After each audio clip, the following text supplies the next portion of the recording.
Imran sir जो भी बोलते हैं एक एक बात सच बोलते हैं। इनकी बात मुझे बहुत अच्छी लगती है। जिल्ले इलाही, जमहूरियत जो है वो नफरत और ठसक से नहीं चलती है, अकड़ से नहीं चलती है।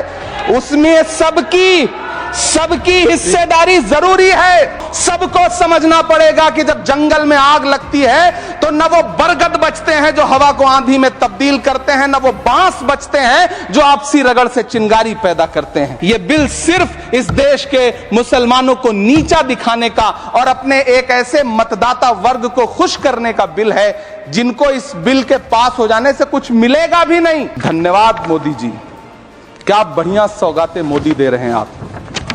पहले हमें गुजराते मोदी दिया, आप सौगाते मोदी दे रहे हैं। इसी ठसक के साथ देश की संसद में सीए का कानून भी लाया गया था। इनसे नागरिकता लेने के लिए 2000 व्यक्ति भी नहीं आए, जबकि इसके उलट इन्हीं की सरकार में पिछले 10 साल में 15 लाख से ज्यादा भारतीयों ने भारत की नागरिकता छोड़ करके दूसरे देश में जाकर के बस गए।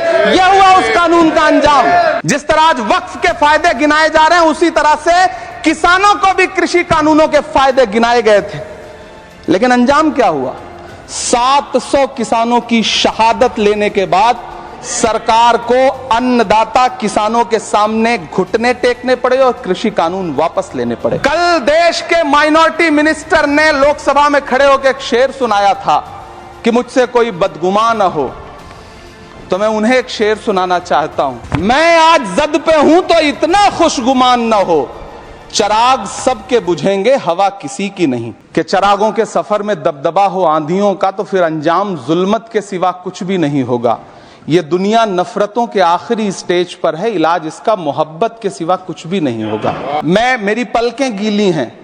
अगर देश की एक बहुत बड़ी आबादी को लगता है कि आप उसका भला करने के लिए नहीं बल्कि उनकी इबादतगाहों, उनकी कब्रिस्तानों, उनकी खानकाहों को बर्बाद करने का बिल ला रहे हैं, तो फिर आप अगर समझाने में नाकामयाब रहे हैं तो यह आपकी नाकामयाबी है। पहले समझाइए, उसके बाद कोई बिल लेकर के आइए, तब शायद हम आपका इतनी पुरजोर तरीके से विरोध ना करें।